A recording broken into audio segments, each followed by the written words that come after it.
చేప ప్రసాదం పంపిణీకి ఎగ్జిబిషన్ గ్రౌండ్ లో ఏర్పాట్లు జరుగుతున్నాయి. ఈ నెల 8న ఉదయం 11 గంటలకు చేప ప్రసాదాన్ని పంపిణీ చేయనున్నారు. దీనికి సంబంధించి మరింత సమాచారాన్ని మా ప్రతినిధి వంశీ మనకి లైవ్ లో అందిస్తారు. వంశీ, ఎట్లా చేస్తున్నారు ఏర్పాట్లు?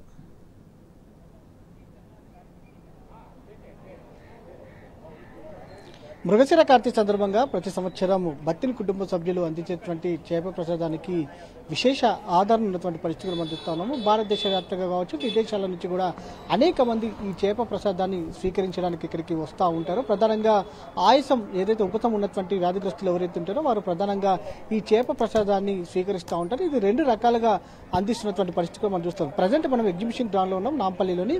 ఇప్పటికే వివిధ రాష్ట్రాల నుంచి కూడా ప్రజలు ఇక్కడికి చేరుకున్న 8వ తారీఖున ఉదయం ఏదైతే ప్రారంభం కాబోయేటటువంటి చేప ప్రసాద పంపిణీ కార్యక్రమానికి సంబంధించి ఇప్పటికే వివిధ రాష్ట్రాల నుంచి కూడా పెద్ద ఎత్తున ప్రజలు నాంపల్లి ఎగ్జిబిషన్ గ్రౌండ్కి చేరుకున్నటువంటి పరిస్థితి కూడా మనకు కనిపిస్తూ ఉంది. ఆ దిశగా ఇప్పటికే ఏర్పాట్లు కూడా జరుగుతున్నటువంటి పరిస్థితి కూడా మనకు కనిపిస్తూ ఉంది. మన ముందు ఏదైతే బత్తిని కుటుంబ సభ్యులు ఉన్నారో వారితోనే మనం మాట్లాడించే ప్రయత్నం చేద్దాం. ముందుగా చెప్పండి సార్, ఏర్పాట్లు ఎలా కొనసాగుతున్నాయి అంటారు? ఎంతమంది వరకు ప్రసాదం తయారు చేసే అవకాశం ఉందంటారు? ఇప్పటి వరకు దాదాపుగా ఏర్పాట్లు అన్ని పూర్తిగా వచ్చున్నాయి. ఎందుకంటే 4వ తేదీ ఇక్కడ కౌంటింగ్ ఉండే కాబట్టి అక్కడ అడ్మినిస్ట్రేషన్ వైపు కొంచెము ఆలస్యంగా కార్యక్రమం జరుగుతుంది. దాదాపుగా రేపు పొద్దున్న వరకు కూడా కంప్లీట్ అయ్యే ఛాన్సెస్ ఉన్నాయి. కానీ ప్రజలు ఇప్పటి వరకు గ్రౌండ్ లో 15,000 మంది వరకు వచ్చి ఉంటారు. కాకపోతే అవుట్ ఆఫ్ నుంచి వచ్చిన వాళ్ళు, హైదరాబాద్ కు చేరుకున్న వాళ్ళు ఒక 50-60 వేల మంది దాకా వచ్చిండొచ్చు అనేది ఒక అంచనా జరుగుతుంది. చేపలు ప్రసాదం తీసుకోబోయే వాళ్ళు టోకన్స్ ఆల్రెడీ ఇష్యూ చేయడం జరుగుతుంది.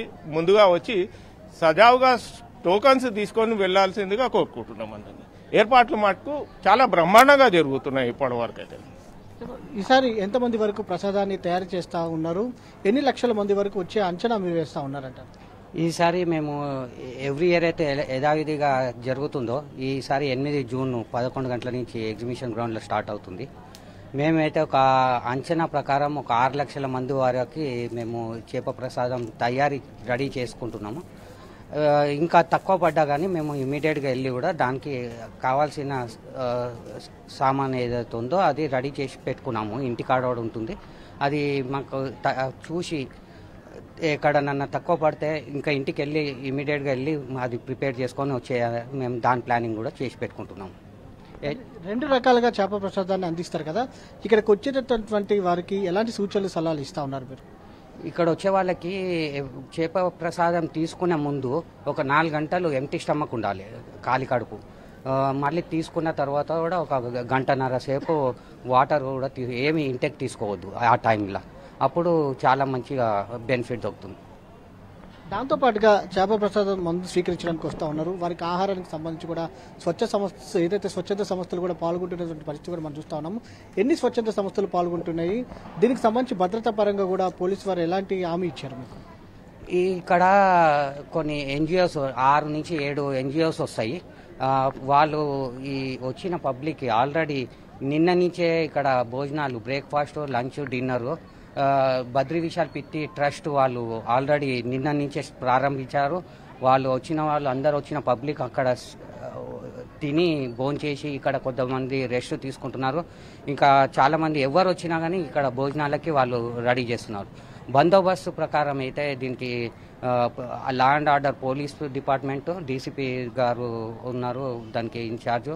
ప్లస్ ఇక్కడ ట్రాఫిక్ సంబంధించింది ఏమి ఇబ్బంది కాకుండా ట్రాఫిక్ డీసీపీ గారు ప్లస్ ఏసీపీ వాళ్ళు బాధ్యత వహిస్తున్నారు.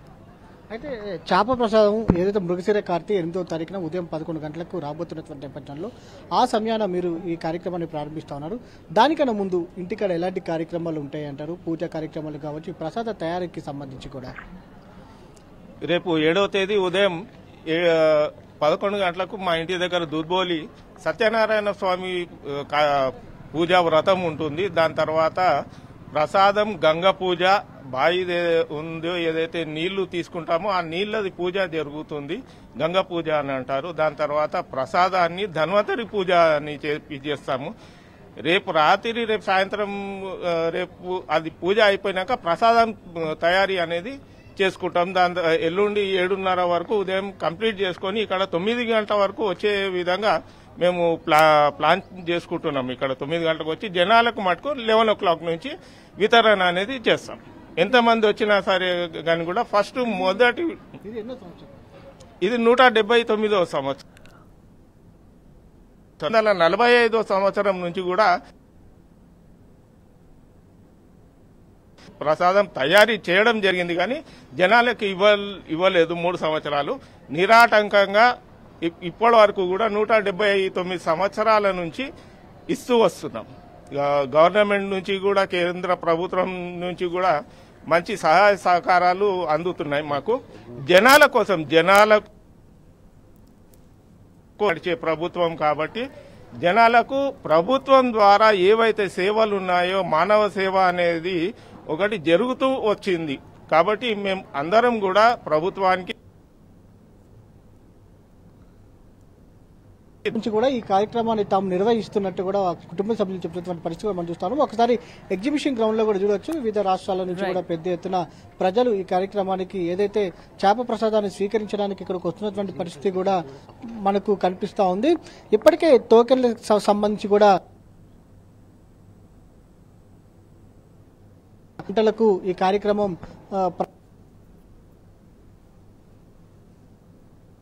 రైట్ వంశీ.